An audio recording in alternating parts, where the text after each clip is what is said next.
souhaité travailler auprès d'enfants et dans le handicap pour finir ma carrière. Et c'est pour ça que je suis arrivée ici avec l'ADRI. En plus, manager une équipe de taille raisonnable, ça m'intéressait beaucoup. Donc, quand j'ai postulé avec l'ADRI, j'ai vu la structure.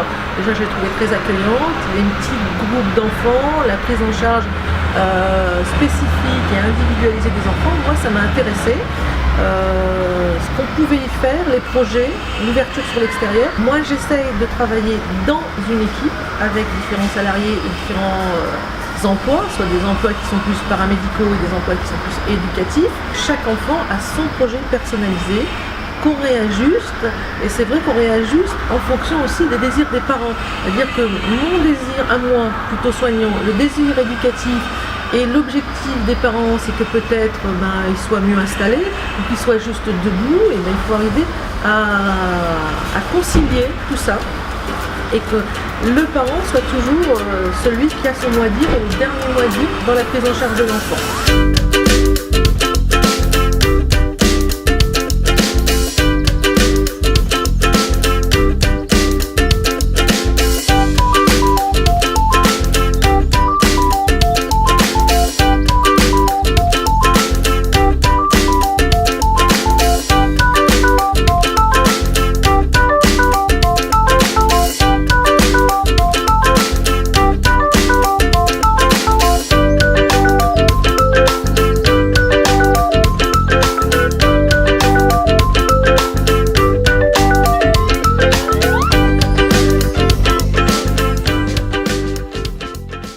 Chaque jour, on a une activité structurée qu'on fait chaque matin avec le groupe d'enfants.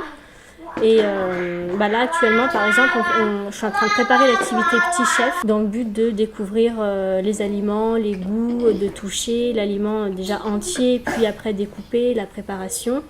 On le fait avec eux, donc après, ils nous aident comme ils peuvent. Et cette activité aussi, elle a vraiment pour but de créer un lien avec la famille. Donc c'est vrai que la famille, on les voit peu. Du coup, c'est important pour eux aussi qu'ils puissent ramener quelque chose à la maison, pour qu'ils puissent goûter avec papa, maman, que la famille puisse échanger aussi avec l'enfant sur ce qu'il a fait dans la journée. Et après, avoir un petit lien avec nous aussi, du coup, pour pouvoir dire, par exemple, c'était bon ce que vous avez fait. Voilà, c'est vraiment... Dans cette activité-là, le lien avec la famille est quand même assez important. On s'adapte à chaque enfant, à chacun de leurs capacités. Donc, par exemple, un enfant qui peut verser, nous, on va l'accompagner comme il peut. S'il peut faire tout seul, il fait. Et même s'il en met de partout, par exemple, justement, c'est lui qui fait, il découvre. Et chaque enfant est vraiment différent. Et chaque enfant fait vraiment en fonction de ce qu'il peut faire. C'est les activités principalement sensorielles, oui. Au niveau du goût, au niveau du toucher, au niveau de l'ouïe aussi, on a une activité musique. L'activité musique, c'est pas le but d'apprendre à jouer de l'instrument, c'est vraiment découvrir l'instrument, le toucher, arriver à faire un son aussi. Donc par exemple aussi le cause à effet, l'enfant va tirer sur la corde, et il y a un son qui va arriver derrière. Et quand je vous parlais justement des capacités des enfants, c'est il va arriver à toucher la corde, mais quelquefois, il n'a pas la force de pouvoir tirer. Donc nous, on est là aussi pour les accompagner et c'est à nous de faire le bruit pour que lui se dise j'ai touché la corde, il y a un son qui est sorti. Même si de lui-même, il n'y est pas arrivé, mais il y a quand même un effet par rapport à ce qui se passe. Il y a beaucoup de jeux, on rigole quand même beaucoup avec les enfants, tout en restant quand même en restant assez dans les activités structurées, on ne s'écarte pas de notre fonction aussi, mais il y a toujours cet esprit jovial où on est ensemble, il y a beaucoup de rigolade, ça reste des enfants et c'est vrai qu'ils ont besoin aussi de s'amuser, même si on a une activité structurée où ça doit être quand même comme à l'école, à un moment donné il faut quand même participer et faire quelque chose. À côté, on n'oublie jamais qu'on reste toujours un petit espace pour pouvoir se détendre aussi avec eux.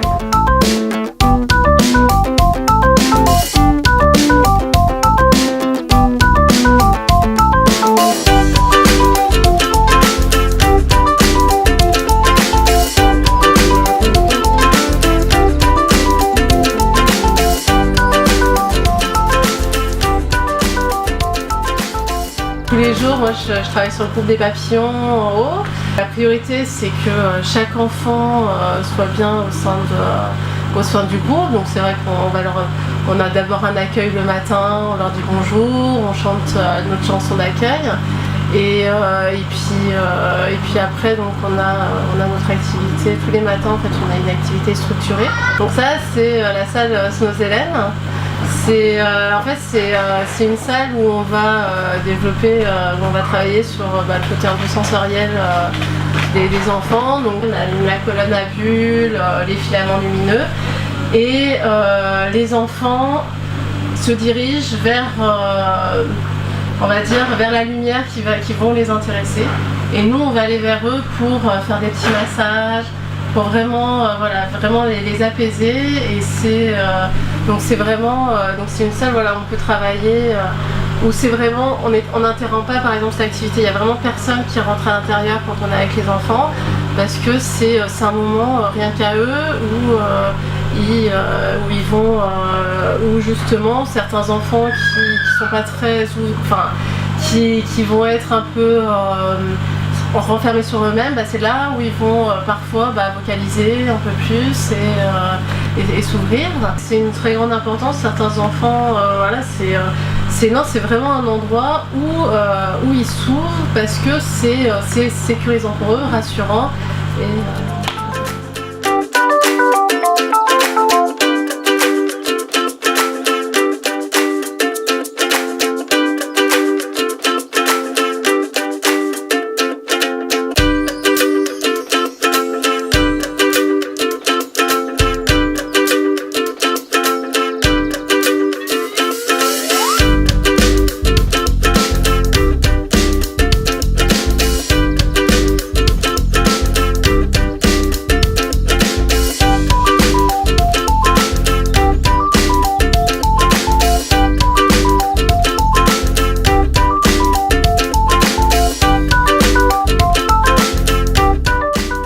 Je suis Elodie, je suis la secrétaire avec l'Adrire depuis 2 ans et demi.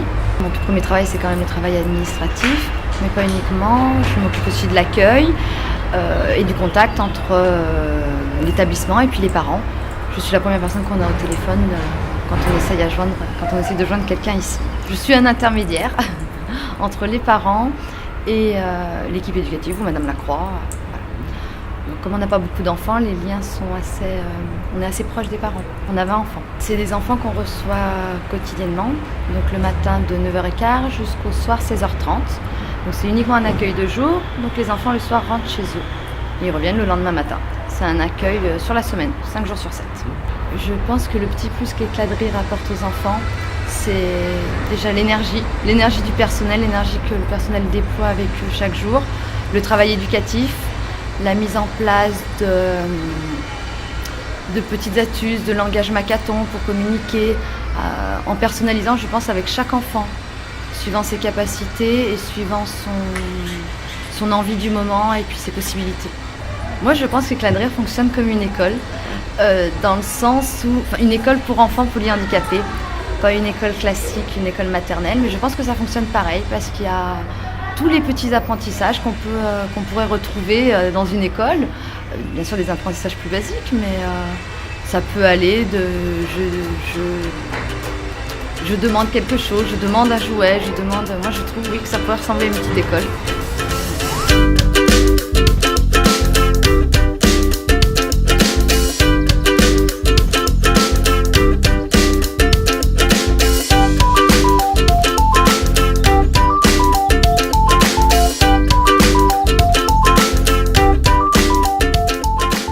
Donc ici, il y a une particularité, moi je travaille sur le groupe d'accueil.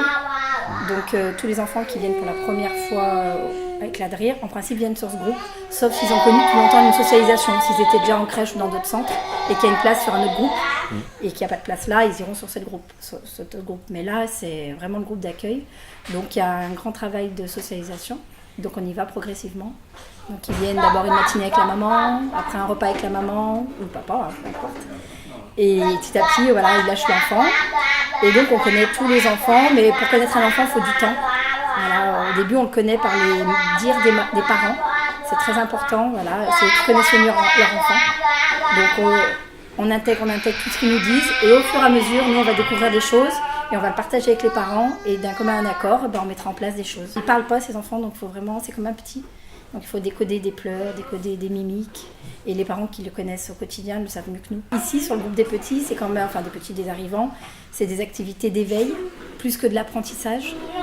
Et c'est quand même beaucoup basé sur le sensoriel, parce qu'ils ont tous des problèmes moteurs certes, mais sensoriels aussi. Il y en a beaucoup qui ne voient pas. Tous les lundis, ils font telle activité, tous les mardis, ils font de la peinture, tous les mercredis de la cuisine, tout, et c'est répété. Voilà. Parce que ces enfants, ils ont besoin de repères. Donc, par exemple, là aujourd'hui, on fait petit chef, et on met le tablier au début, et c'est un repère pour que 6 mois, 1 an après, quand ils mettent le tablier, ils se disent « Ah, je vais faire de la cuisine ». C'est vraiment une école avant tout quand même, l'école du handicap, mais c'est une école. Et il ne faut pas oublier surtout que c'est des enfants. Donc il y a des moments, on rit, enfin on joue, voilà, ils ne sont pas en porcelaine. Peut-être qu'ils peuvent donner cet effet, mais voilà, on les bouscule, ils font des pirouettes, ils rigolent, aux éclats, ils pleurent. Mais c'est des enfants avant tout, et après ils sont freinés par handicap. Alors nous, on essaye de trouver des astuces pour que ça ne soit pas une barrière pour accéder à certaines choses. Nadia, monitrice éducatrice, voilà, donc arrivée en août 2006, et en effet je fais partie des 2 plus anciennes de l'établissement. L'essence même d'Éclat de Rire a toujours été la même. Les équipes ont beaucoup changé, les personnes aussi ont beaucoup changé, mais que ici ça reste une petite structure. On accueille des enfants et voilà, et malgré les années qui ont passé, les enfants qui ont changé, l'équipe qui a changé, on garde toujours cette même envie d'être là au quotidien avec les enfants et que ça respire toujours la joie de vivre ici. Les enfants nous donnent envie de venir le matin et voilà, et je pense que c'est pour ça aussi que je suis ici depuis longtemps. On est agréablement surpris tous les jours. On a beau bien les connaître, ils nous surprennent et on reste pas je connais un enfant par cœur parce que ça, non, ici ça n'existe pas. Les progrès, ça se compte en années et pas en jours. Donc voilà, si on veut vraiment connaître un enfant, je pense que ça se compte en mois et en années. On ne peut pas dire qu'au bout d'1 mois ou 2 mois, on connaît un enfant. Voilà, il y en a certains qui sont dans leur monde, mais on essaye le plus possible de créer déjà une cohésion de groupe et aussi après avoir des échanges avec les autres enfants des autres groupes. Nous, on essaie de favoriser ça, quoi. C'est souvent leur premier établissement et ils restent ici 6-7 ans. Voire 8. Si on veut que maintenant ils fassent des progrès et qu'ils apprennent des choses et qu'ils se sociabilisent, c'est maintenant ou jamais. Les enfants que j'ai suivis pendant 6 ans, il y en a certains qui ont marché, ils sont arrivés, ils ne marchaient pas. Et surtout des enfants qui ont pu s'ouvrir.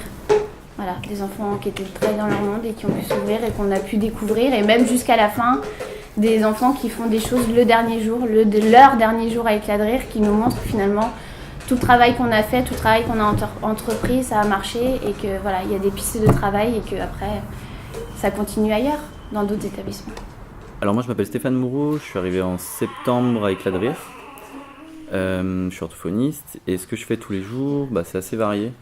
On peut aussi bien faire des activités de groupe en lien avec d'autres paramédicaux, notamment la psychomotricienne. Alors, en ce moment par exemple, on fait un groupe où on est sur les différences entre les textures, entre les températures, et du coup on peut amener le goût et ensuite s'approcher aussi à partir du toucher, s'approcher de la sphère buccale et arriver au goût.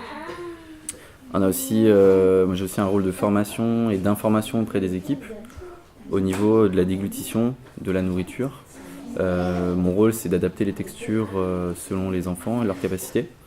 On a des enfants qui peuvent manger mixé, qui peuvent manger en morceaux. Tous les enfants ont des capacités différentes et même que ce soit au niveau physiologique, au niveau physique et au niveau de leurs capacités, au niveau de leur développement. Du coup, les aides, ça va être d'adapter la texture, premièrement, que ce soit le solide, donc savoir si c'est du mixé, si ça va être des morceaux, si ça va être du mouliné. Ensuite, l'eau aussi, l'hydratation, savoir si on va être sur du liquide, sur plutôt de l'eau gélifiée, savoir que l'eau gélifiée, c'est plus facile à ingérer. Ça va être aussi au niveau des instruments, savoir quelle cuillère va être utile aux enfants, qu'est-ce qu'on va pouvoir utiliser comme assiette, qu'est-ce qui est le mieux, l'ordre des aliments. Il y a des enfants qui vont préférer commencer par le dessert parce que ça permet d'entrer dans le repas plus facilement. Donc voilà, j'interviens à tous ces niveaux-là. Alors l'échange aux parents, nous on a le cahier pour parler aux parents. Sinon on peut être amené à les rencontrer. En tant que paramédicaux, on peut être amené à organiser des réunions avec les parents si on en a besoin. ça va être assez peu fréquent de voir les parents vraiment sur notre demande. Ça va plus être sur des réunions. Il va y avoir la réunion de Noël, les réunions des temps plutôt informels. Et voilà, sinon il y a les appels et les rencontres. Je pense vraiment que toutes les activités fonctionnent de manière à ce qu'on puisse apporter le maximum à l'enfant sous plein de canaux différents pour faire en sorte qu'on évolue. Et par exemple, une activité sur la musique, on va être sur la musique, on va sur le son, sur l'écoute. C'est aussi des prémices à la communication qui permettent que l'enfant entre dans la communication doucement. Il y a des enfants qui sont là depuis plusieurs années, que je vois. Donc moi j'ai un petit recul parce que je suis là depuis septembre. Mais on peut voir des capacités de communication et qui augmentent vraiment considérablement, qui se voient. On a un enfant qui utilise les gestes Makaton. Donc c'est une approche de la langue des signes un peu de manière simplifiée pour adapter au handicap. C'est un enfant qui s'approprie énormément de signes, qui développe sa communication autour de ça et du coup qui depuis quelques années a vu son vocabulaire vraiment exploser et voilà.